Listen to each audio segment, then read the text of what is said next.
This is part 2 of the Erick Pauley episode, Sideline reporter for our Wyoming Cowboys football team. We discuss how he developed his love for baseball, how he adopted his team, his affinity for shot put and discus, and much more. Enjoy. All right, I'm done with the Steelers. The next one is really what I want to talk to you about because I had no idea about this. And living in Wyoming, I have very few people that I can talk about hockey with. So I'm super excited to find out that you're a Penguins fan. Obviously, locale was a big thing for you. Right. This is where I am beyond spoiled as a fan base because all of their Stanley Cups have obviously been in our lifetime. Right. And again, generational talent is unreal. So I can't say enough about that. But I guess to start off with, what is your favorite Pittsburgh Penguins moment, I guess? So for me, man, favorite moment. Whoa. I guess, so first, let me tell you how I became a fan of hockey, right? I became a fan of hockey because of Olympic hockey. And that was the starting point for me. Like, I wasn't always an NHL fan. And growing up in proximity to Pittsburgh, I grew up around Super Mario. Do you know what I mean? And like, sure, Yarmir, and these guys that he's still playing, by the way. Oh yeah, it's unreal. Do you know why he's still playing? That's my favorite thing about him. I absolutely love the man for starters. He's like 50 years old. He's still at it. It's crazy. Right. He won't quit because he's worried if he leaves the team, their funding will go for the team and that they'll have to drop out of the league. So he's like, I'll play till I die. Right. This is one of my favorite sports facts, right? Is that so the guy is if you look him up, it'll say that he's Czech, right? He's been playing hockey since before Czechoslovakia broke up. Exactly. Right. And so like it was Czechoslovakia, and then that's just great. It was like 96 or whatever when that happened. So he's still been playing, but he has the craziest stats. Last year was the first time that the Stanley Cups happened without a player in the Stanley Cups that he played with in his career. I remember that. Insane. Yeah, I remember that tidbit. That's just crazy to think about. And also, I mean, that mullet was just a thing of beauty for so many years. So. It's never been outdone. That is the gold standard. Yeah. If you want to, kids out there, if you want to go into hockey and you want to go somewhere, you better start that haircut today. I think my favorite moment in Pittsburgh is, for me, like I told you, I became a hockey fan kind of later in life, and it came from Olympic hockey. And then I dated a girl that was she lived in Vancouver, Canada. And then a bunch, I lived there for some time, and I had a bunch of Canadian friends. Like, hockey is life in Canada, right? And so, I couldn't talk the CFL with these guys that wanted to talk about the NHL, right? And so that's how I became a fan of hockey. And on the international level, watching Canada and the USA do battle for, I love that so much. But probably my favorite moment was watching, Sid get his first, right? Because the expectations of Sid the Kid, right, were, I mean, think about it, you are so young when you come into the league, and you have the pressure of an entire organization on you, and you're playing a sport where it's legal to fight each other, right? And so you're the pretty boy on the other team that everybody hates, and you got a target on your back, and he rose to the occasion. And like, seeing him get his first Stanley Cup and like raising that, it's just goosebumps to me. And a lot of people hate Sidney Crosby. A lot of people hate him because he's not. They do. He's not like a tough guy of hockey. Does that make sense? Like, he doesn't fit the mold of the people that are like, the bruisers, right? That's why they hate him, though. Yeah, for sure. And so I think watching him raise that is probably where that moment sticks out for me, because I didn't appreciate hockey enough in the 90s with Lemieux and all those guys to really, feel it, like watch it and feel it, and so that's why it's a little more fresh to me. No, it's a good point. Even me, I mean, I was watching hockey, back in the Mario days, but I was so young. It's not like you don't get the gravity of what you were really watching. Right. I actually love that you chose that first Stanley Cup, because for me, I was a big Marc-Andre Fleury fan. I'm a big goalie fan. So that dude, still to this day, I mean, he can do no wrong, in my opinion. But I still And I mean, all of his autographs that he sells these days, it's this same image, but it's that Game 7 against the Red Wings when he made that last save, and he's all spread out right in front of the goal. It's my all-time favorite hockey photo ever taken. Iconic. For a lot of reasons. Everybody I grew up with is a Red Wings fan. Losing to them this season before was just gut-wrenching.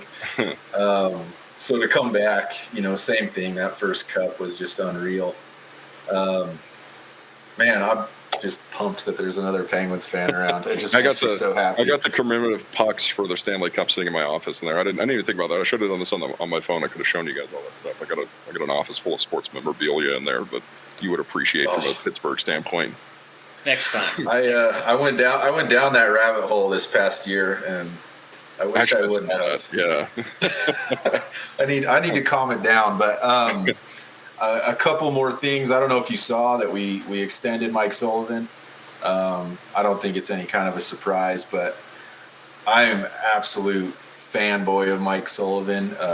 Some of it's being, American-born coach and all the success that he's had, and obviously being it with the Penguins. But I guess I wanted to see your opinion, and I think I know it. Knowing you and knowing your opinion of the Penguins, but it's kind of back to that spoiled fan base. But we have that tripod still together. Malkin can frustrate the hell out of me on a daily basis, but he's still impactful. He's still part of that tripod. So to have those three together and have Mike Sullivan, I guess, what are your thoughts? Are you just beyond thrilled? Do you think that window is still there? Do you think the time's passed? Well, and no, I don't.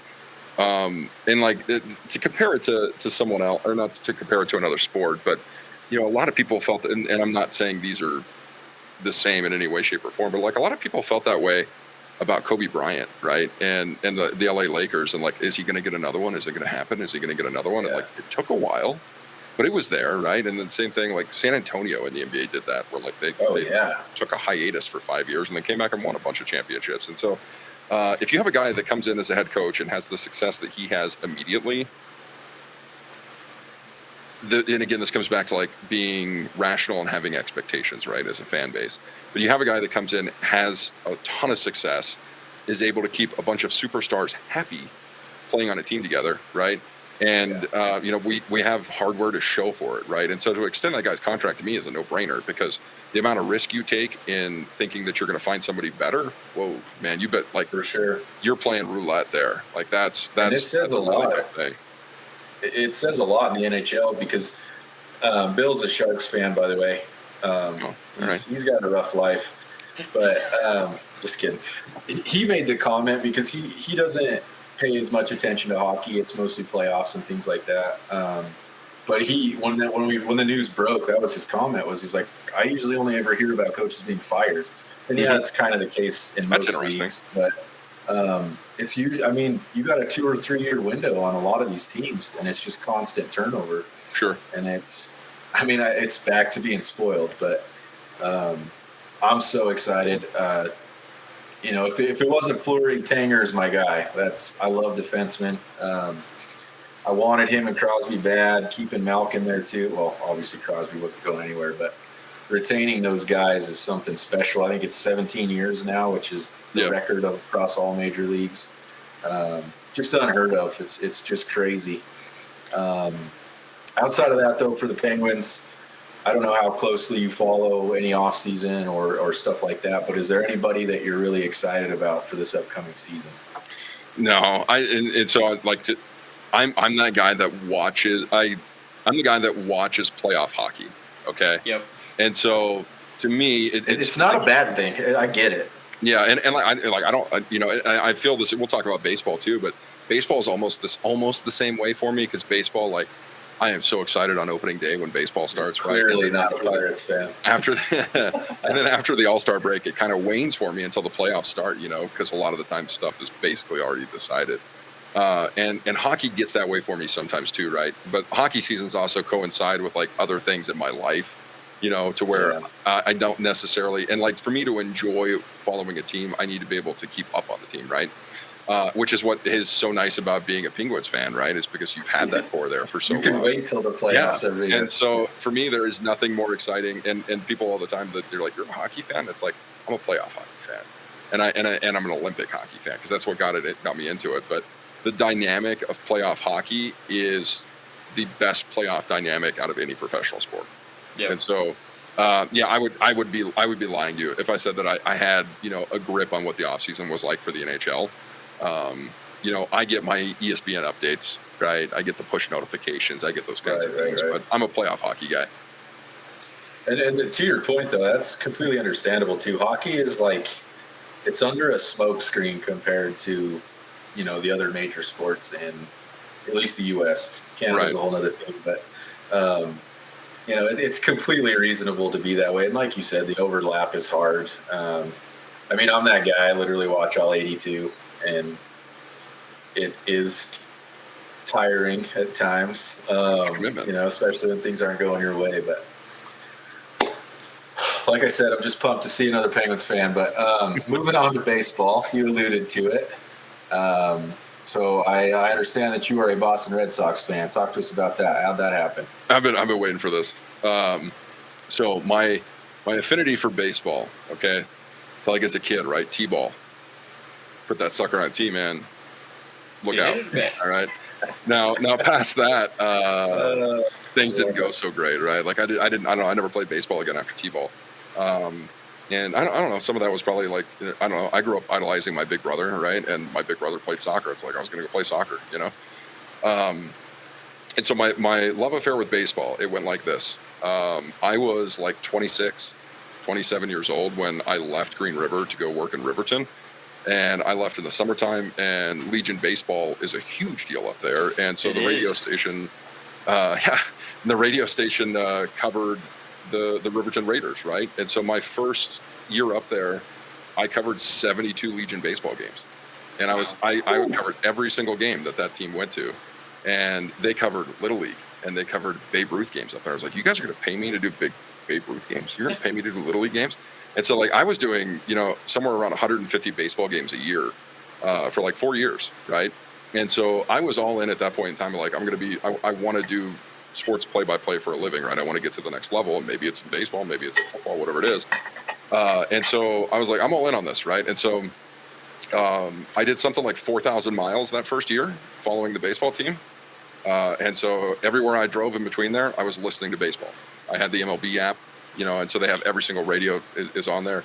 And so it was Vin Scully's last year, so I was glued to that thing, Oh, man. And then, so this is how I became a Red Sox fan. Okay, this actually happened before my love affair with baseball. I was playing men's league softball here in Sweetwater County. Okay, I was playing with my friends, and they got uniforms, and we had their uniforms in our pants and stuff like that. And he goes, "Go pick out a black hat for any MLB team." Okay, and that's what our hats are going to be. All right.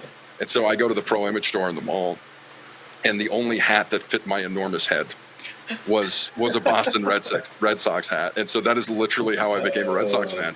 But I bought in. That's awesome. Okay. And I was like, you know what, if I'm going to wear the hat, I'm going to know something about this team, right?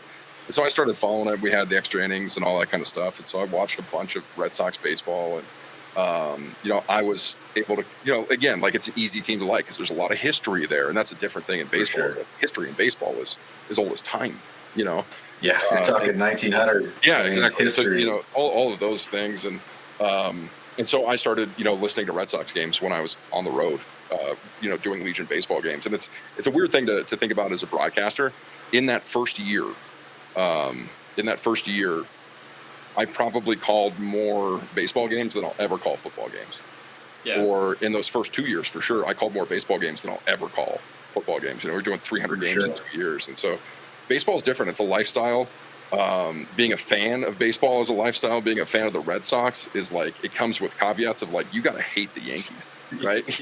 And like, you have to have certain opinions to fit in with people. And it's like, you wear that hat and people have expectations of you being able to talk the talk. And I was like, well, if I'm going to be a fan, I'm going to learn about it. So that's how I became a Red Sox fan. It was because I have a big head. That's I actually really like hearing this because I was a late comer to baseball. Bill's been trying to get me to the dark side for a while, and a handful of seasons ago, obviously, Pittsburgh locale ended up going with the Pirates. I don't know why he didn't stop me, but I'm down the rabbit hole. I warned you. I warned you. You did warn me. But I mean, I am beyond down the rabbit hole, and as crazy as it is, I mean, it might be the sport, like you said, just because of quantity. Honestly, it's what I follow more than anything else. Right. That's just crazy. I like hearing somebody else that came into it late.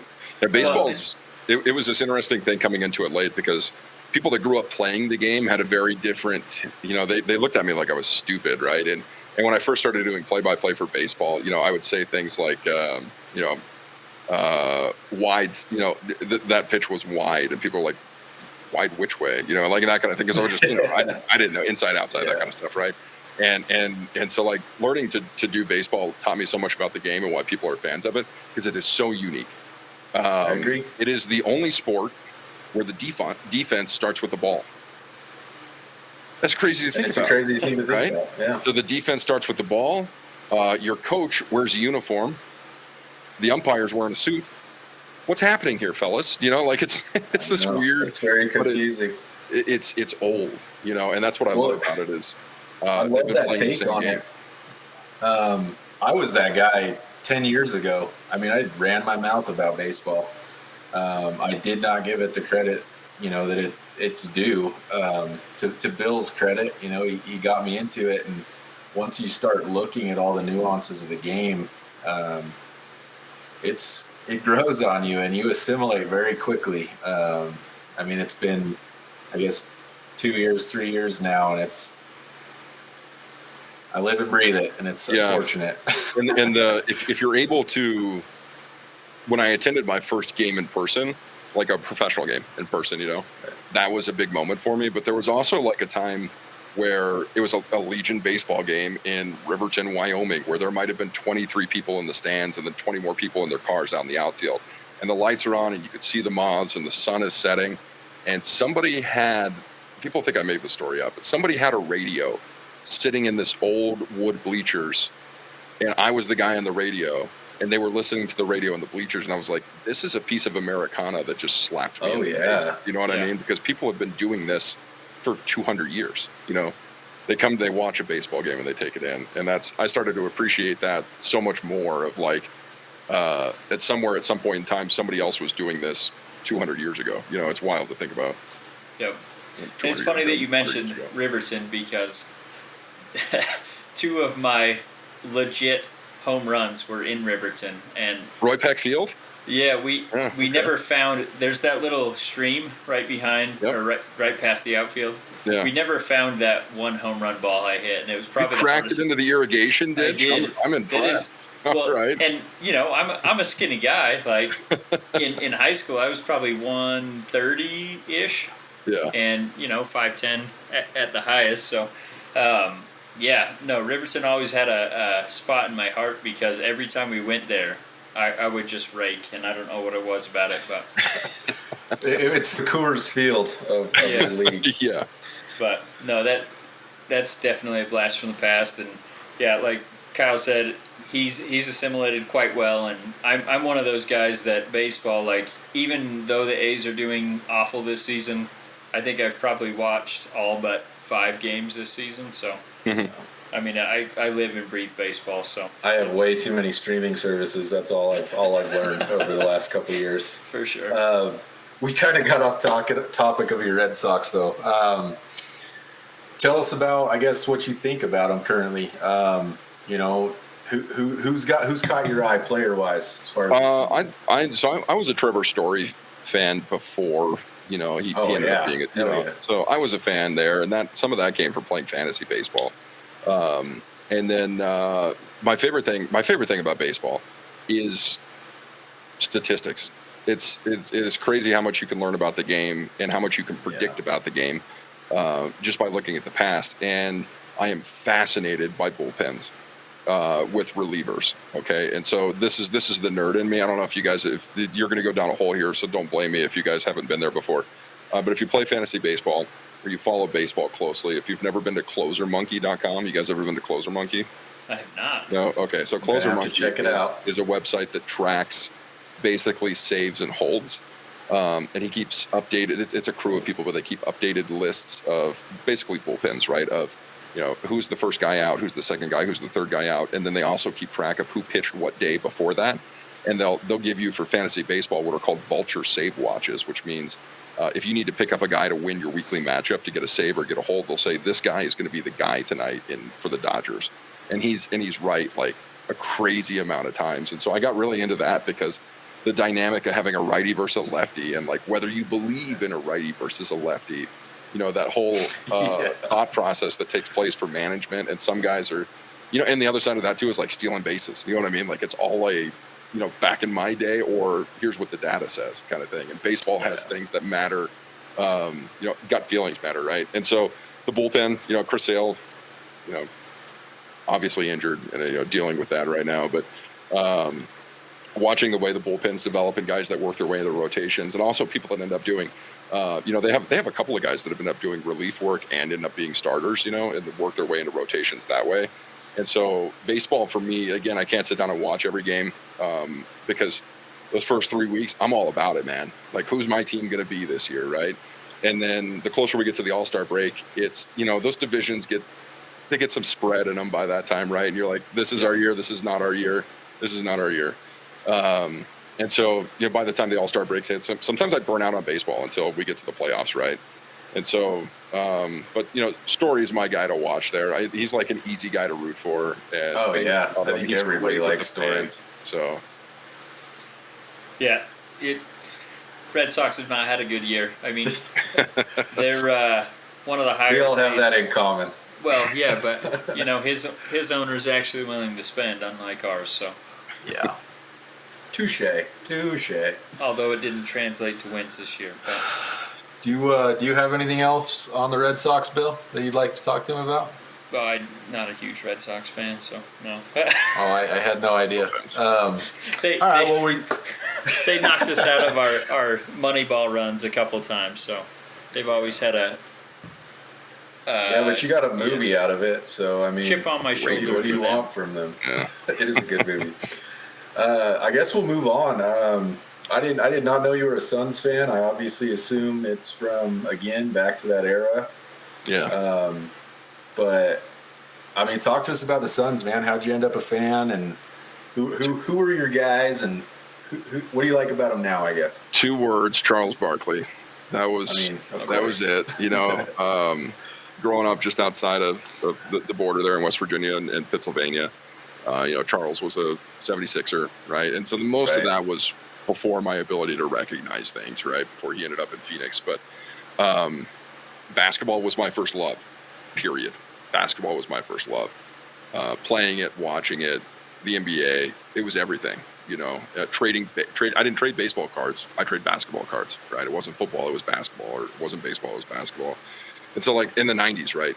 I mean, you had the Chicago Bulls, which we were all witness, right? Whether you loved them or hated them at the time, you were all witness to something that you knew was great. And people that loved or didn't like basketball still cared about it, right? I loved basketball. And so I was always simultaneously rooting for and against Michael Jordan, right? Because I was a Charles Barkley fan. But I liked Barkley because even at a young age, Kyle knew me from 4th grade on. I was a large human.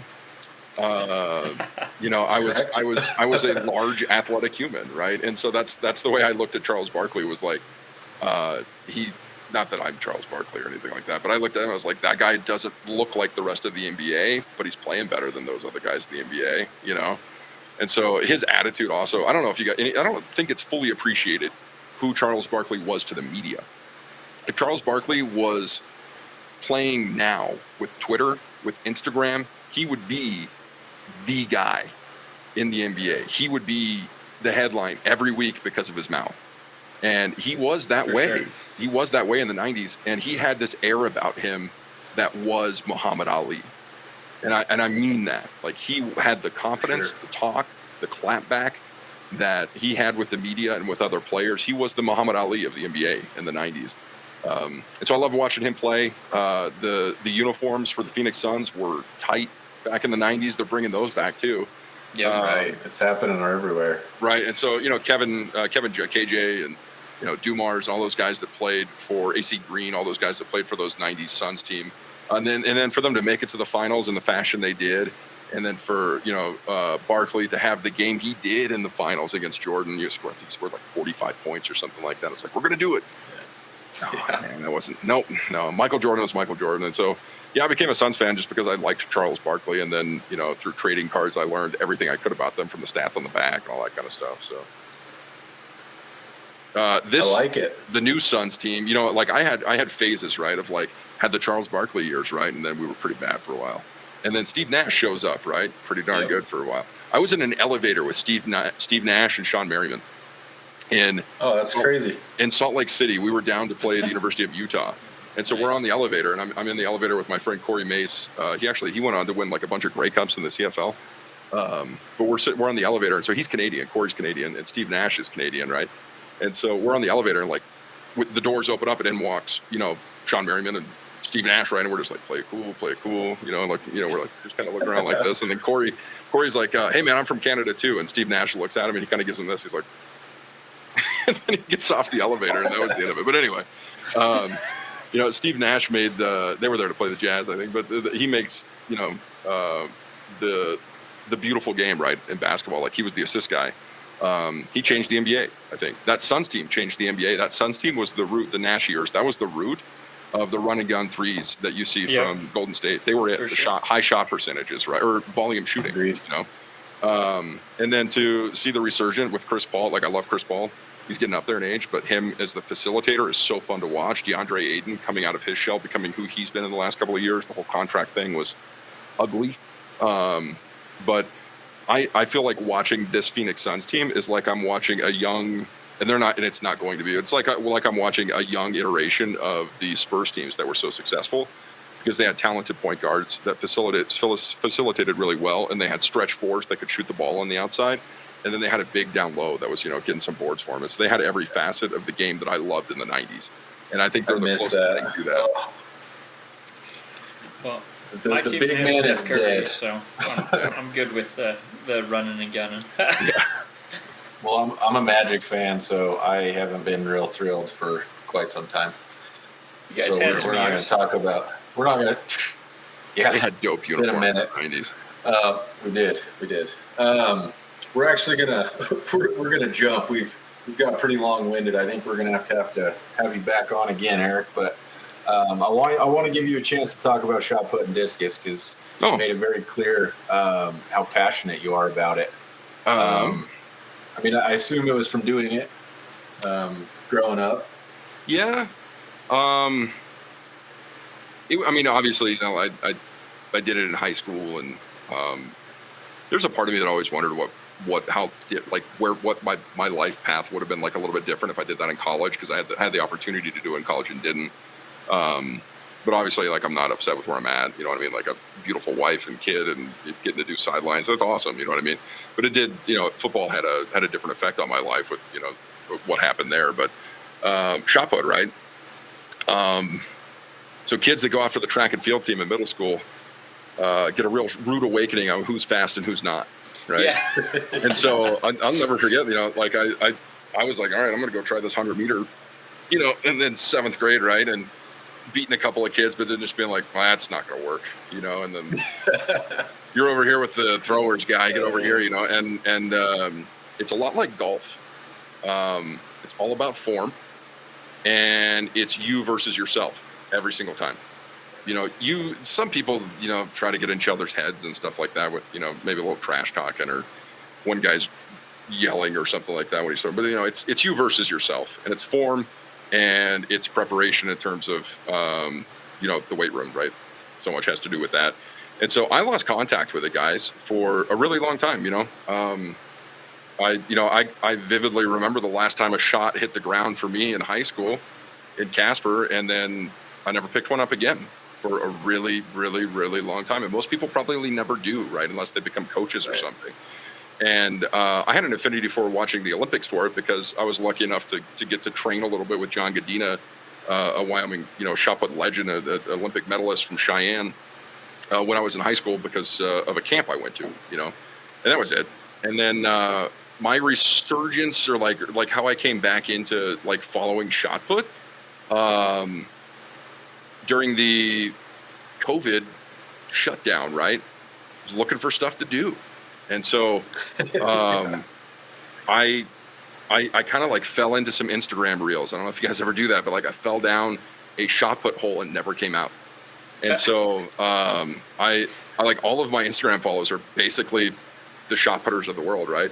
And we are in undoubtedly the greatest time in professional shot put in history in terms of the number of guys that are at the top. And you have Ryan Krauser, who just broke Randy's record that stood, and he's clean. That's also the big thing, is that you see all these shot put records that come from the age of steroids. And so many people thought, these things are never going to be broken because of steroids. And Ryan Krauser is one of the most supreme athletes on the planet. He throws a shot put. The guy's 6'8" and 320 pounds. And if he was standing behind me right now, he could kick the top of the door frame. He's that flexible. You know what I mean? Like, I've seen him do it. And so he broke a record. He broke the Olympic record. He broke the world record. He broke the indoor record, all in the last year. And then in that last year, you have had something like 10 of the top 15 throws in history, all time, mankind, have happened in the last 10 years, and they're all clean. These are guys that are taking drug tests, and Romani from Brazil, and Joe Kovacs, another American, Daryl Hill, another American, Tom Walsh from the UK. He's a great, because he's unsponsored, and so he wears all these funny shirts and things like that. And so watching these guys go around and compete internationally is super fun, because one, I love it because they all look like me. And so like my wife will watched the Olympics with me, and she's like, no, those are your people. Like those guys kind of look like you, I was like, yeah, I get it. But it's also something where you get to see, there's great variations in athletes there with shot and disc. David Stahl is a guy that's very close to breaking the world record that came during the Soviet era of steroids. In the discus, right? And this is a guy that's 6'7", 300 something pounds, that's moving so insanely fast in the ring. But at the same time, he's competing against guys that are 6'3", 220 pounds. And so it's a very unique sport in that you have brawn versus speed, and they're both highly, highly, highly competitive. And then women's shot put is super fun to watch, because there's a lot of people that still glide versus spin in women's shot put. Most of men's are glide or are spinners now. There's one guy that his name's Warning, last name's Warning, that still does the glide. But you have this, again, speed in the spin versus the strength of a glider.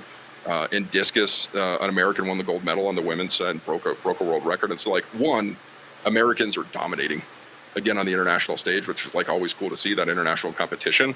But also, like, the future is just crazy right now for like the number of people that had a chance to break a world record that nobody ever thought would be broken. And one other tidbit on that: the high school record for shot put was set by a guy named Michael Carter. And Michael Carter had what maybe was the most perfect throw in history. And his throw is it's like a Cal Ripken record, guys. I don't think it'll ever be broken. He threw the shot put in high school something like 85 feet. 85 feet. Right? And he went on to be an Olympic medalist, and I think he was a silver medalist, and he played, I think, for the Raiders, but maybe it was San Francisco. He had an NFL career. And then his daughter, Michelle Carter, ended up winning the gold medal in the shot put in Beijing. And so, like, it was this family affair. But like, if you look up one of the most unbeatable records in history, would be Michael Carter's shot put. There's video of it, and he's clean. He was a freak and all those kinds of things. But he threw a high school. I threw it in high school. My farthest throw was like 58 feet. Homeboy was like 30 feet further than crazy. Like, it's insane. It's insane. So yeah, I like it because it's and I picked up a shot put. I bought shoes. I bought a 16-pound shot, and during COVID, I started throwing again. And I was a glider in high school, and then decided, like, I'm going to learn how to spin.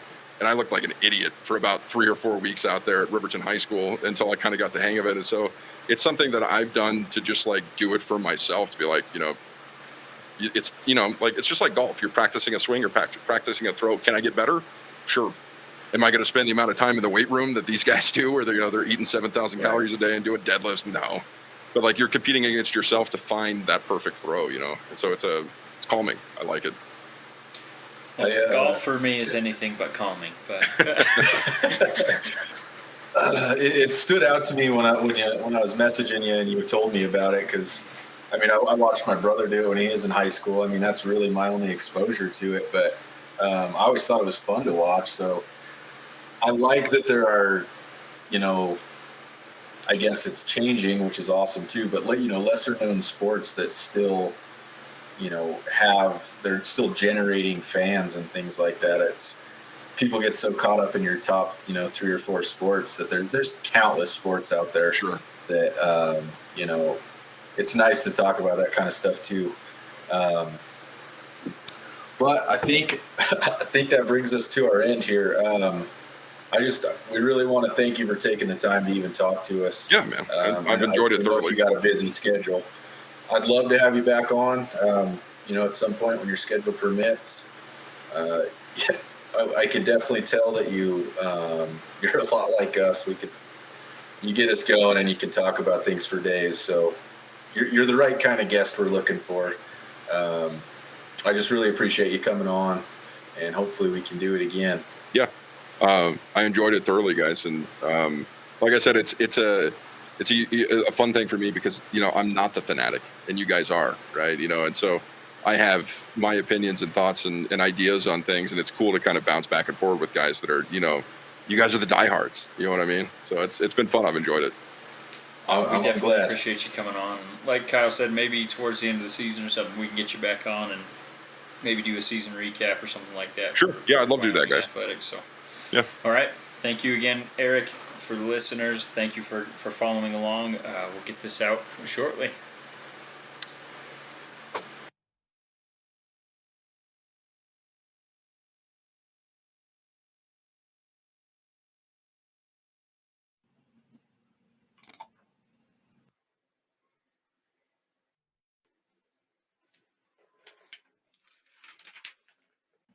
Hello.